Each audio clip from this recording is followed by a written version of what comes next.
There is an extensive media coverage of the building of the Panama Canal, lots of documentaries and detailed information of how expensive it was, what a burden it was on this economy, on that economy, Europe, America, and all these engineers were running, and so on and so on. But somehow they don't want to attract our attention to other, even more grand scale canals. Like, for example, the Grand Canal of China, together with the other canals of its time, they comprise a full system of some 3,000 kilometers length, while the Panama Canal is only 77 kilometers long. When it comes to this majestic construction project, they go on a very simple line and use mystical poetic terms like this is very ancient and was built by countless slaves. Where are these countless slaves? There have never been countless numbers of population in the mainstream history, so that you can have a countless slaves.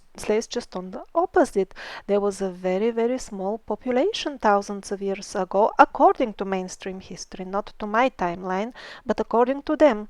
This is an extensive network of very deep and wide canals. If somebody really goes to the details of how could have such a small population at that time build anything like this, they will reach a dead end in their calculations. And that is even without counting the Carres underground canal, which is some 5,000 kilometers long. In the vicinity of St. Petersburg, there are two old canals, Novolodorsky Canal and Starolodorsky Canal. Each of them, they're almost parallel, is over 160 meters in length. This length I took from Google Earth measure tool because other sources point at completely wrong lengths of the canals. So first of all, the Petersburg canals are more than 4 times longer than the Panama Canal. Second of all, they are of much higher quality. Their shores are made not with ugly cement, but with very nice granite blocks. At places, even the inside of the blocks, that it is not visible, that is inside the wall is even polished, that kind of quality. On the top of that, according to mainstream history, these canals were built some 100 or 200 years before the Panama Canal, so theoretically it should have been, according to mainstream model of history, even more of an achievement for the people to build such a thing with the available, supposedly weaker technology at disposal. And despite that, there is no media coverage about them, nobody calls them engineering wonders and projects of the centuries and all that, and so on. Canals do not seem to have any transportational function, at least to our understanding. For a culture with a completely different technology, it could have had transportation or any other function that we cannot imagine. All we can say though is that their layout is identical to the canals that we saw in the episode about America. But because the penguins don't want the people to become aware that there was a one world civilization that was building same style canals over various continents, they of course assure us that this or that Russian ruler built these canals just in the very recent past. They must have had very hard time coming up with a fairy tale reason for building them, and this is what they came up with. Well, the reason of building the bigger canal, actually maybe it's not bigger, it's just cleaner, is that the other one was older and got clogged. Well, this is what happens when you jump all night on the ladders, holding lantern with your teeth for coconuts and bananas. You can't figure out even a simple thing that it's much easier to clean up a canal than building a new one. So that was the reason for building the second canal, but then what about the reason for the first canal? Well, they're assuring us that it was done for transportation purposes so that your ships could go there unnoticed instead of traveling on the lake, which is just a few meters away, and your enemies will not notice your ships. How would they not notice them if they really have some sort of spies there looking for ships? It only takes for the spy to turn his head the other way around to see the ships. Now let's have a more detailed look at the official version of the history about who and how built St. Petersburg. We're assured that it was all done by Peter the Great. The Great. That is quite a high statement, high position. Who called him the Great? Some quotations left by him describe his attitude towards his own people in a very good manner. He says, with other nations I can talk like people, but the Russians are a bunch of animals. I'm just trying to domesticate them. I'm trying to make people out of them. And all his actions showed this hatred toward the Russian nation. These people did not call him Peter the Great. Let's see some of his great deeds. For example, he introduced a new calendar in Russia. This reform was a significant step towards deleting and forgetting 5,508 years of glorious history, because the new calendar was that much more recent. Around the age 26, King Peter went to travel in Europe. The person that left was a tall, handsome and well-built young man, very religious. He knew the Bible almost by heart.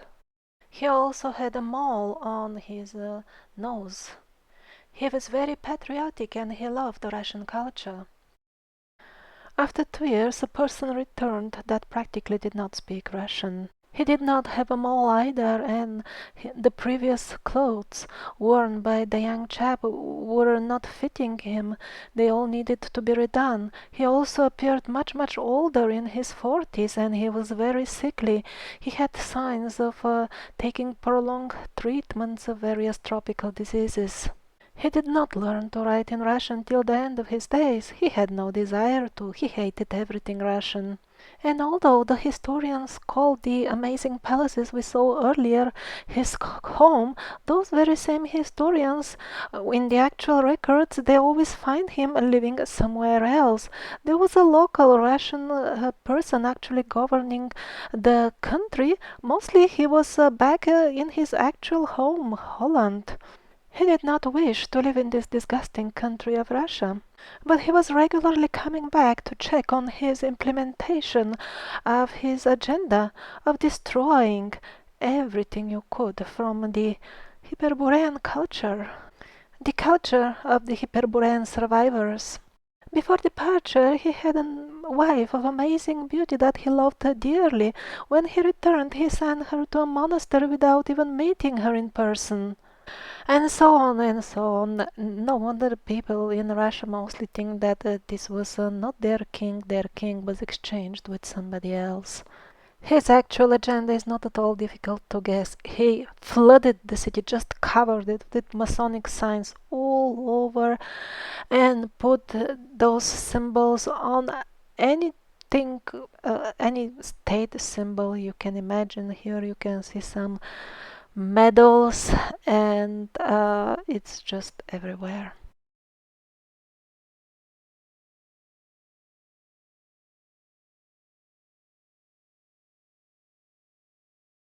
And we are offered to believe that this Peter, whichever Peter, went to Europe and saw the civilized world over there and brought that young French architect who told the mammals how to build it all. But notice on this map of St. Petersburg, you will recognize all parts by their regular geometric shapes. And exactly those dead straight streets are the hallmark of the cities of the survivors, all what is commonly known as antique cities, like it is seen in antique parts of Athens, and so on, all the parts of all cities that are built in this style. Isn't it amazing that the stupid mammal animals could build that exactly the way the ancient cities are supposed to be, and the cities that supposedly Peter saw, which means London, Paris, and Amsterdam, were far behind those standards. These are maps of Paris, London, and Amsterdam at the time when Peter supposedly visited them. And so, what is civilization all about? But interestingly enough, that so-called civilization is much less present in the plans of the center of civilization, supposedly. And although the cities from which he supposedly copied real civilization did as well have palaces in this survivor style, because the survivor culture did reach there as well, they are not as opulent and as big as those in St. Petersburg. If this culture was really invented in those places, as penguins are trying to assure us, they should have the best samples, but they don't. Masterpieces of this style are found in greatest concentration in St. Petersburg, and that happens to be one of the last locations we saw on the map. Tar- Tartarskaya Sloboda, one of the last places where the survivors were free. And one other shameless lie of the penguins is the so-called neoclassical style. They had to coin a new style, and the lie that all of a sudden the people got a craziness for old stuff and revived some old style that was otherwise dead. No, the style was always there. It was always the style of the survivors since time that we call antique till its last breath, which was just a couple of 100 years ago. But they are talking about reviving a style copied from antiquity because they introduced 1,000 artificial years in history and few other artificial periods, and somehow had to justify the artifacts and tie them to this fantasy timeline of theirs. This is one of the professional night guards of the palaces nowadays. They work a night shift and they are on a fixed salary till the end of their days. But it is not easy to get into this high security team. To deserve that, you need to penetrate into the galleries with the most exquisite art pieces at night when they're locked. And so it was this great King Peter, together with the not less questionable persona of the chap Montferrand, who fabricated all this story of how St. Petersburg was actually built. And that is why in their so-called descriptions they cleverly avoid any mention of the actual techniques used and only distract people's attention with stupid fairy tale style stories. Like, for example, they put the Alexander column to transport it on a boat. According to some versions at that time, it was still raw and it weighed 1,400 tons. And then a bad luck, it fell in the water and it waited like this, floated on the surface of the water, or I don't know how, they don't give details, but it waited for some soldiers to run marathon distance and come and rescue it. After running the marathon distance, they took a day's break and after that went in the water and rescued it. My God. So what was the column doing while waiting for them 2 days? And then how did they lift it to tie it with ropes? Or that's some of the fairy tales we read in the official descriptions of the full story. I mean, you cannot do that with hands. Maybe they used some other parts of the body. After all, primitive men were very strong according to some cave paintings, so God knows. Or let me tell you some other funny points from the mainstream history, how they distract people's attention. All this heavy stuff, oh, it must have been somebody like very strong man. And yes, they coined some personality like that. Of course, he doesn't have any living descendants or anything else like that, like all the main characters of the full fiction. So he was meeting a few bears in his childhood and he defeated them both with bare hands. In the beginning, they were telling people that on the top of the Alexander column there is a statue of King Peter to make it less questionable why such column anyway here. But as too many people started noticing, especially as photography developed and they could get close shots, that it is actually a girl over there, they started saying, oh, actually there is an angel there with the face of King Peter. Maybe at some point in the future I will have to make more videos on St. Petersburg, because there are so many um, discrepancies there from what we are used to think is history, that I have only scratched like the main points and not in detail even. The very geographic location of St. Petersburg raises many questions just by itself. It is a nasty swamp area. Which sane person will start building on swamps? Moreover, the capital of the biggest country on earth, as if they don't have any other land.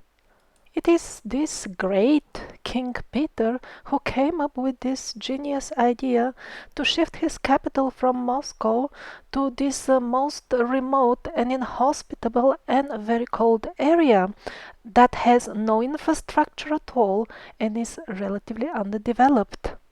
It had no roads connecting it with anything at all. On the top of that, part of these survivor-style buildings are even in a foreign country, Finland. He put his capital right on the border, even stepping a bit in the neighbor's country. And as if all this is not enough, this exactly the center of the city is located above this turbulent area where four tectonic plates meet. That is not only the best location for those who are looking for natural calamities, but it also tangibly affects the health of the people who live there. The percentage of people suffering from migraines, insomnia, depression, and many other diseases are much higher, but only when they live in this area. If the same person leaves the area, they often get better. And it's so cold. In winter it reaches minus 40 degrees. Personally, for me, the explanation for all this would be that actually he was on a mission to remodel the remains of one of the last strongholds of the survivors and to mask them to look like something else.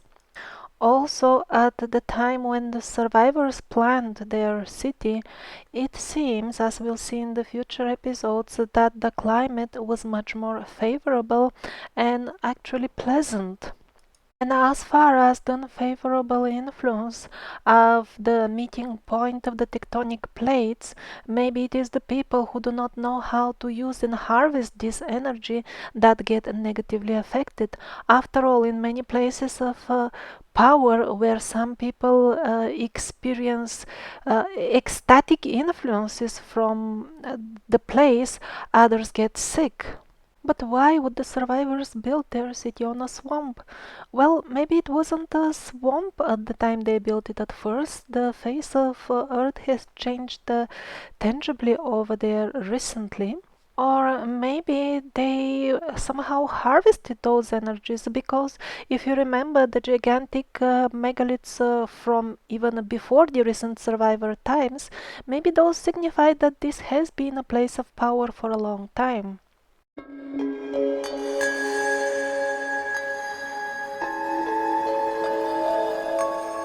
I received this message from a YouTube user And I would really want to give you a clue about the last episodes that are coming. Please don't worry about anything. This nightmare for humanity will end up in a good way. We are at the very dawn right now of our awakening from this bad dream. And also, let's discover our true history together. Please help the Newearth project, especially with two sites, the pyramid in France on the border with Spain, and also the Great Wall of Paraíba in Brazil. It will be much appreciated if some local people can find more information and footage of this great wall locally in Brazil. And as far as the French pyramid, if somebody can find photos of its supposed construction just few decades ago, that will surely prove that it is not an ancient site, but it is indeed a recent pyramid. Or maybe some locals remember more details that could be of some use in establishing the true age of the pyramid. Both of these sites are reviewed in the documentary called Planet of the Megaliths on my channel Newearth.